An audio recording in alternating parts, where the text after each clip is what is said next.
नमस्कार साथियों, आप कैसे हैं। उम्मीद करता हूं कि आपकी तैयारी बढ़िया चल रही होगी और वीडियो देख के आपको कॉन्फिडेंस आ रहा होगा। और मैं हमेशा बोलता हूं कि आपको आवश्यकता क्या है, कम से कम सामग्री पढ़नी है और बार बार रिवीजन करना है और अच्छे क्वालिटी वीडियोस देखने, इंफॉर्मेटिव वीडियोस देखने जो कि आज के पेपर ट्रेंड को ध्यान में रखें।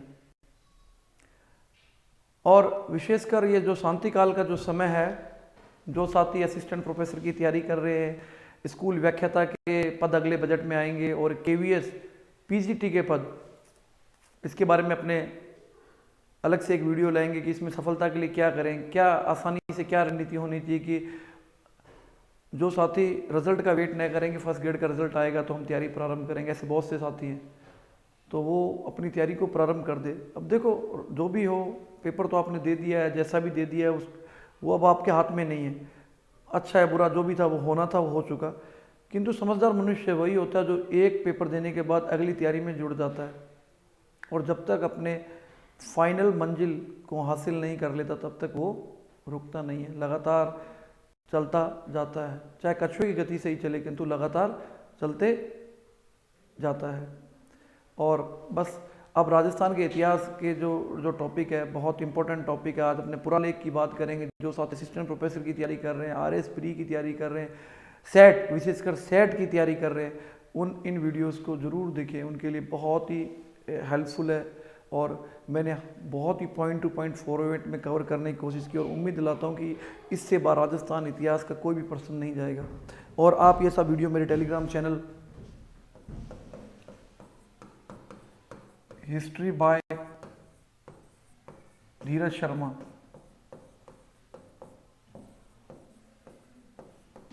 हिस्ट्री बाय धीरज शर्मा जो मेरा टेलीग्राम चैनल है, वहाँ आपको मिल जाएंगे। ठीक है, वहाँ से आप ये ले सकते हो। नोट्स के रूप में अवेलेबल है, वहाँ हम इसको रख देते हैं आप लोगों के लिए। अब पूरा लेख की बात करेंगे। सबसे पहले आज बात करेंगे कबूलियत की। कबूलियत क्या होते हैं?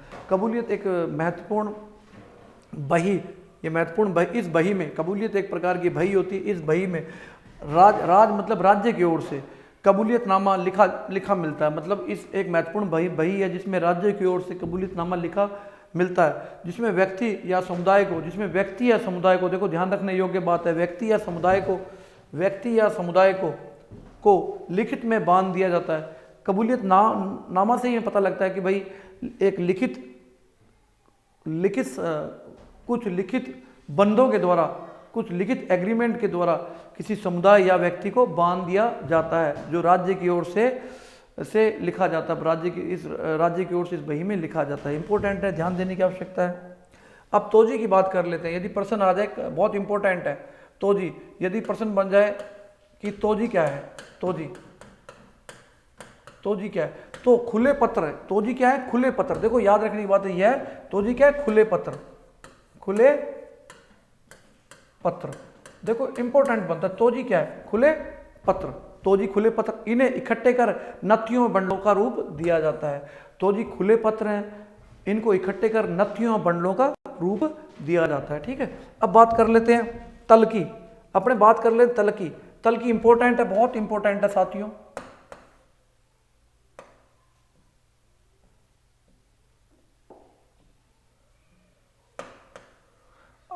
अब तलकी की बात कर लेते हैं। तलकी, इसमें शासकों की आज्ञाएं सुरक्षित रखी जाती है। यदि पूछ ले तलकी क्या है, तलकी में रियासतों के शासकों की आज्ञाएं सुरक्षित रखी जाती थी। राजस्थान के जो राज्य में जो वर्तमान प्राचीन काल में जो रियासत थी, उनके शासकों की आज्ञाएं सुरक्षित रखी जाती थी। 2 वर्ग का, ये भी बहुत इंपॉर्टेंट है। 2 वर्ग का, इन पत्रों में मुख्य रूप से 2 वर्ग में मुख्य रूप से दैनिक प्रशासन युद्ध के समय की घटनाओं, युद्ध की तैयारी का खर्चा, कच्चे माल आदि के संबंध में जानकारी मिलती थी। यदि प्रश्न बन जाए, देखो आरपीसी में आजकल विविधताओं से परिपूर्ण प्रश्न होता है कि घटनाओं, युद्ध से संबंधित घटनाएं, युद्ध की तैयारी और उससे संबंधित कच्चे माल को प्राप्त करने के लिए जो खर्चा होता था, उसको 2 वर्ग में दर्ज किया जाता था। अब बात कर लेते हैं मुल्की की। मुल्की, यह क्या है? मुल्की। मुल्की, इसमें राज्यों की आय, मुल्की में राज्यों की आय, मुल्की में क्या था? राज्यों की आय। तल्की और मुल्की में अंतर है। इसमें राज्यों की आय, देखो राज्यों की आय, परगनों व गांवों की आय, परगनों व गांवों की आर्थिक स्थिति, आर्थिक स्थिति, युद्ध अभियान, युद्ध अभियान, अधिकारियों व कर्मचारियों, अधिकारियों व कर्मचारियों के वेतन आदि का ज्ञान होता है। जो मुल्की है इसमें राज्यों की आय, परगनों व गांवों की आर्थिक स्थिति, युद्ध अभियान, अधिकारियों व कर्मचारियों के वेतन आदि का ज्ञान होता था। किसमें होता था साथियों? मुल्की में। ठीक है, अब जमाबंदी की बात कर लें। जमाबंदी, राजस्व संबंधी पत्र जमाबंदी के अंतर्गत आते हैं। यदि पूछ ले जमाबंदी क्या है, यदि पूछ ले जमाबंदी क्या है, राजस्व से संबंधी पत्र जमाबंदी के अंतर्गत आते थे। घबराना नहीं है साथियों, एक दो बार अभ्यास प्रारंभ कर दोगे तो सब कुछ याद होने लग जाएगा। सब यदि एक बार में याद हो जाए तो फिर बार बार कौन पढ़ेगा, बार बार मेहनत कौन करेगा। तो घबराने की आवश्यकता नहीं है, सिर्फ आवश्यकता है एक निरंतरता की, एक कंटिन्यूटी की। ठीक है, अब बात कर लेते हैं याददाश्त, याददाश्त की। पट्टे की किस्म, याददाश्त मतलब पट्टे की किस्म जिसके शासक द्वारा जागीर को, पट्टे मतलब राजाओं के द्वारा जो पट्टे दिए जाते थे कि भाई आप इस जागीर के मालिक हो, तो पट्टे की किस्म, इसमें शासक द्वारा जागीर की स्वीकृति, जागीर, शासक द्वारा जागीर की स्वीकृति होती थी तथा जागीरदार की मृत्यु के उपरांत उत्तराधिकारी द्वारा पुनः स्मरण करवाना, उत्तराधिकारी को पुनः स्मरण कराना। भाई राजा को किसी राजा ने किसी जागीरदार को कोई भूमि दी, उसका पट्टा दिया, किंतु उसकी मृत्यु के बाद दोबारा उसके उत्तराधिकारी को याद दिलाना कि निश्चित शुल्क जमा कर ही वह उस जागीर को पुनः प्राप्त कर सकता है। ठीक है, और उस परगने का ब्यौरा भी इसमें दर्ज होता था, उसे याददाश्त कहा गया। अब निशान की बात कर लेते हैं। अब बात कर लेते हैं निशान की, अभी इंपॉर्टेंट है निशान। निशान की बात कर ले। शहजादा या बादशाह के परिवार के, शहजादा या बादशाह के परिवार के किसी सदस्य द्वारा, शहजादा या बादशाह, देखो निशान, शहजादा या बादशाह के परिवार के किसी सदस्य द्वारा मनसबदार को भेजा जाता था। क्या भेजा जाता था? निशान। सनद एक प्रकार की स्वीकृति होती थी, सनद एक प्रकार की स्वीकृति होती थी। हमने भी पढ़ा है कि अंग्रेजों ने भी कुछ सनद देकर कुछ रियासतों का निर्माण किया था। सनद का अर्थ होता है स्वीकृति पत्र। ठीक है, जिसके द्वारा मुगल बादशाह अपने अधीनस्थ राजा को जागीर के रूप में प्रदान करता था, मतलब अपने अधीनस्थ राजा को जागीर के रूप में कुछ क्षेत्र प्रदान करता था। सनद का अर्थ है स्वीकृति पत्र। ठीक है साथियों, अब बात कर लेते हैं अखबार की, बहुत इंपॉर्टेंट है अखबार। आज अखबार की बात कर ले। इसमें मुगल दरबार की, इसमें मुगल दरबार की प्रतिदिन की घटनाओं, इसमें मुगल दरबार की प्रतिदिन की घटनाओं, सूचनाएं दर्ज की जाती थी। अखबार में मुगल दरबार की प्रतिदिन की घटनाएं वह सूचनाएं दर्ज की जाती थी। इसे अखबार दरबार मुल्ला भी कहा जाता था। पड़ाका भैया, यदि पड़ाका भैया की बात करें,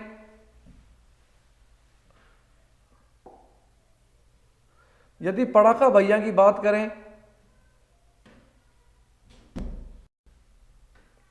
भूतपूर्व उदयपुर राज्य, भूतपूर्व उदयपुर राज्य का एकीकृत वार्षिक आय व्यय, भूतपूर्व उदयपुर रियासत का वार्षिक आय व्यय विवरण का ज्ञान जिन अभिलेखों में दर्ज होता था उन्हें पड़ाका अथवा पक्का खाता अथवा जमा खर्च के नाम से जाना जाता था।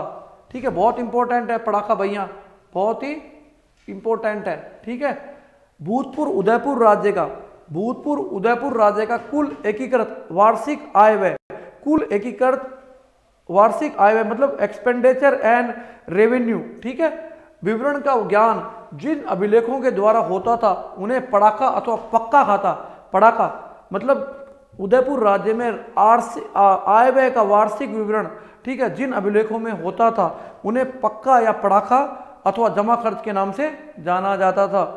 पड़ाका भैया रखने की पद्धति महाराणा शंभू सिंह ने के राज्यकाल में प्रारंभ हुई। यदि प्रश्न बन जाए कि पड़ाका भैया किसके शासनकाल में प्रारंभ हुई थी रखने, तो महाराजा शंभू सिंह जी के समय पड़ाका भैया रखनी प्रारंभ हुई थी।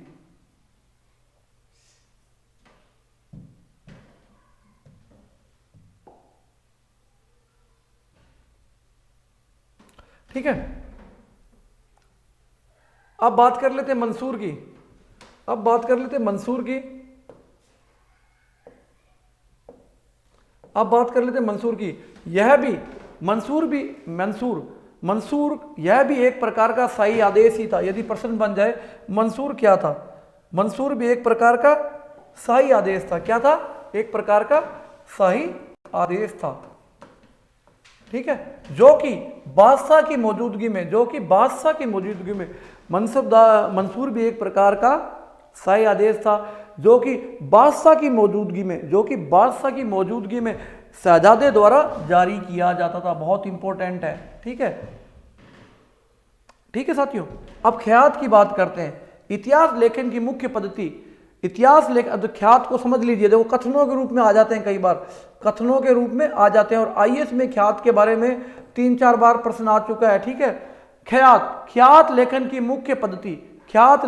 मुख्य पद्धति जिसमें एक प्रकार से बिना रुके, ख्यात में क्या होता है, लेखन की एक पद्धति होती है जिसमें बिना रुके लगातार, यानी कि क्रम में भंग नहीं होता। मतलब इतिहास को ख्यातों में लगातार लिखा जाता है, क्रम इसमें कहीं भी क्रम भंग नहीं होता, मतलब क्रम का लगातार पालन होता है।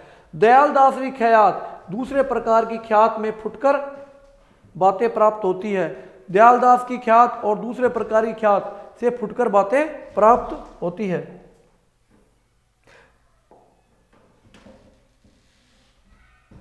तो साथियों, यह तो आज अपने बिंदु थे। कल से अपने जो महत्वपूर्ण बिंदु है, जो ख्यातें हैं बड़े पैमाने पर, उसके बारे में बात करेंगे। उम्मीद करता हूं कि आपको वीडियो पसंद आया होगा और आप मेहनत करते रहिए, और निसंदेह उम्मीद करता हूं कि आपके परफॉर्मेंस में धीरे धीरे सुधार होता जाएगा। यहां आवश्यकता है खाली अब मुणोत नैनसीरी ख्यात, यहां आवश्यकता है कि आपको मेहनत करते जाना है। मुणोत नैनसीरी ख्यात की रचना मुणोत नैन्सी ने की। किसने की? मुणोत नैन्सी ने की। नैन्सी ओसवाल जाति के थे। किस जाति के थे?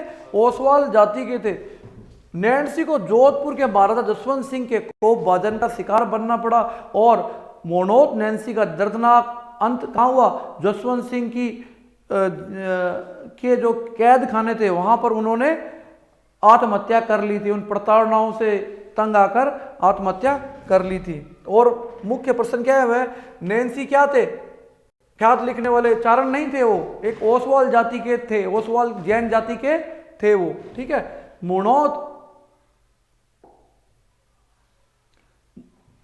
मुणोत नैन्सी ख्यात। यदि मुणोत नैन्सी की ख्यात की बात करें, मुणोत नैन्सी की ख्यात की बात करें तो साथियों, मुणोत नैन्सी की ख्यात है और मारवाड़ परगनारी विकट, उनकी ये दो ख्यातें हैं। मुणोत नैन्सी की ख्यात सबसे प्राचीन और सबसे विश्वसनीय मानी जाती है। यदि प्रश्न बन जाए कि राजस्थान में सबसे प्राचीन और विश्वसनीय ख्यात कौन सी मानी जाती है, तो मुणोत नैन्सी ख्यात। मुणोत नैन्सी ख्यात जोधपुर राज्य का गजेटियर भी कहलाती है। यदि प्रश्न बन जाए साथियों, बहुत इंपॉर्टेंट है, यदि पूछ ले किस ख्यात को जोधपुर राज्य का गजेटियर भी कहते हैं, तो मुणोत नैन्सी ख्यात। इंपॉर्टेंट है, ध्यान दीजिएगा।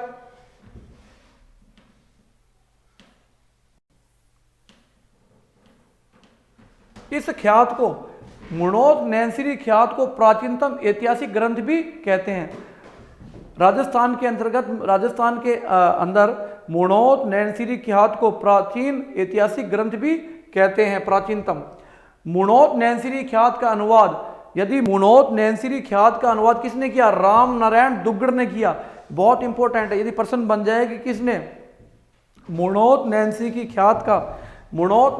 ख्यात का अनुवाद किया, तो राम नारायण दुग्गड़ ने उसका अनुवाद किया। अब देखो, ध्यान देने योग्य बातें यह है, मुणोत नैन्सी ख्यात की विशेषताओं की बात करें, यह मारवाड़ी व डिंगल भाषा में लिखी गई है। मारवाड़ी व डिंगल भाषा में लिखी गई है। ठीक है, इस ख्यात में छोटे प्रसंगों के खंडों को अलग अलग नामों से लिखा गया है। यह मारवाड़ी व डिंगल भाषा में लिखी गई है। इसमें छोटे छोटे प्रकरणों को अलग अलग खंडों में लिखा गया है। जिन देखें तो छोटे छोटे प्रकरण ये कौन कौन से थे? वार्ता, यदि प्रश्न बन जाए कि मोनोत नैन्सी की ख्यात में छोटे छोटे खंडों के क्या नाम थे? वार्ता, वार्ता, हकीकत, वार्ता, हकीकत, साख और पीढ़्यावली, वार्ता, साख, पीढ़्यावली और हकीकत, जो छोटे छोटे खंडों में लिखी गई थी, क्रमबद्ध थी और इसे जोधपुर राज्य का गजेटियर भी कहा गया। और यह ख्यात राजस्थान की सबसे प्राचीनतम ऐतिहासिक ख्यात भी मानी जाती है। नैनसिरे ख्यात की अद्वितीय विशेषता यह है कि यहाँ कई ग्रंथ प्राय एक ही राजवंश या एक ही राज्य तक सीमित है। इसकी मुख्य विशेषता यह है कि जहाँ जो भी जितने भी ग्रंथ है और ख्यातें हैं वह एक ही राज्य तक सीमित है। किंतु इस ख्यात में ध्यान देने योग्य बात है, इसमें बहुत से राजवंशों का वर्णन किया गया, जिसमें जाला, दैया, राठौड़, चौहान इत्यादि का। ठीक है, और इसका वर्णन बहुत विस्तृत है, एक राजवंश तक सीमित नहीं है। यानी कि इस ख्यात ने बहुत बड़े क्षेत्र को कवर किया है। नैन्सी, अब नैन्सी ने जो मोनोत नैन्सी थे, नैन्सी ने राजपूताना के लगभग सभी राज्यों, विशेष जोधपुर राजस्थान के तो थे ही थे, साथ में वर्तमान गुजरात, मालवा व बुंदेलखंड के राजपूत राज्यों, ठीक है, के इतिहास को भी लिखा। जोधपुर, गुजरात, मालवा, बुंदेलखंड के राजपूत राज्यों का विस्तृत वर्णन भी लिखा। मालवा, सिंध, मध्य भारत, महाराष्ट्र, हरियाणा आदि राज्यों का वर्णन भी इसमें मिलता है। मालवा, सिंध, महाराष्ट्र, हरियाणा और आदि राज्य और सिंध का वर्णन भी इसमें मिलता है। मोनोत नैन्सी ने, अब देखो मोनोत नैन्सी ने अपनी ख्यात में क्या किया है? राठौड़ों का वर्णन किया है, क्योंकि महाराज जसवंत सिंह के अधीन तो वह दरबारी उनका मुख्य कवि था। तो राठौड़, गुहिल, डाबी, सिसोदिया, हाडा, सोनगरा, बोड़ा, खींची, मोहिल, यादव, जडेजा, चावड़ा, झाला, दैया, सोलंकी, बाघेला आदि क्षत्रियों की कितनी शाखाओं का उल्लेख है इसमें? 36 शाखाओं का।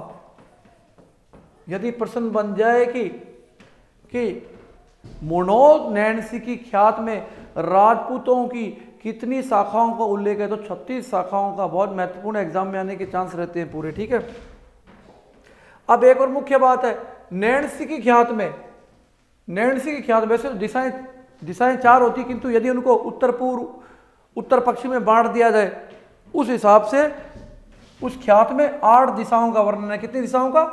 8 दिशाओं का वर्णन है। यदि प्रश्न बन जाए कि किस ख्यात में 8 दिशाओं का वर्णन है, तो उत्तर क्या होगा साथियों?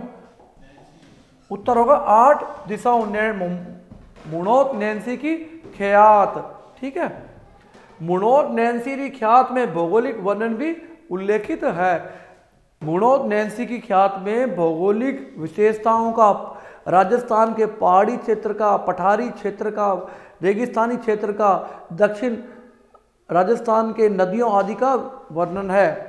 ख्यात की एक अन्य विशेषता पीढ़ियों का व्रत संकलन है। इस ख्यात की मुख्य विशेषता कि इसमें किसी कुल की पीढ़ियों का विस्तृत संकलन है। यदि प्रश्न बन जाए क्या किस ख्यात में पीढ़ियों का विस्तृत संकलन किया गया है, तो कौन सी ख्यात है? मोनोत नैन्सी ख्यात। इस ख्यात की मुख्य विशेषता यह है कि इस ख्यात की जो मुख्य विशेषता है क्या है? इसमें कहीं भी है शब्द का प्रयोग नहीं हुआ है। शब्द का प्रयोग नहीं हुआ है। मुंशी देवी प्रसाद ने नैन्सी को क्या कहा है? राजपुताने का अबुल फजल कहा है। यह एग्जाम में कई बार आ चुका है, ये राजस्थान के कई एग्जाम्स में आ चुका है कि मोनोत नैन्सी को राजस्थान का अबुल फजल किसने कहा है? राजपुताने का। तो मुंशी देवी प्रसाद ने यह कहा है मारवाड़ रा परगनारी विगत, ठीक है, यह भी एक ख्यात है। मारवाड़ रा परगनारी विगत नामक ख्यात की रचना भी मुणोत नैंसी ने ही की है। इस ख्यात में मारवाड़ राज्य का विस्तृत इतिहास लिखा हुआ है। मारवाड़ परगनारी विगत में यह ख्यात इतनी बड़ी है कि अगर जो प्रश्न बन जाए कि यह ख्यात इतनी बड़ी है, किस ख्यात को सर्व संग्रह भी कहा जाता है, सर्व संग्रह भी कहा जाता है, उत्तर क्या होगा? मारवाड़ परगनारी विगत। क्या होगा उत्तर? उत्तर होगा मारवाड़ परगना विगत। किस ख्यात को सर्व संग्रह कहते हैं? किसको कहते हैं? मारवाड़ परगनारी विगत। अब बात कर लेते हैं मुंडियारी ख्यात। मुंडियारी ख्यात इंपॉर्टेंट है। मुंडियारी ख्यात, मुंडियार वर्तमान में नागौर जिले में स्थित है। कहां स्थित है? नागौर जिले में स्थित है वर्तमान में। मुंडियार की जागीर किनकी थी? चारणों के अधीन थी। किनके अधीन थी? चारणों के अधीन थी, नागौर में स्थित थी। मुंडियारी ख्यात को राठौड़ों की ख्यात भी कहा जाता है। यदि प्रश्न बन जाए किस ख्यात को राठौड़ों की ख्यात भी कहा जाता है? राठौड़ों की ख्यात किसको कहा जाता है? राठौड़ों की ख्यात कहा जाता है। तो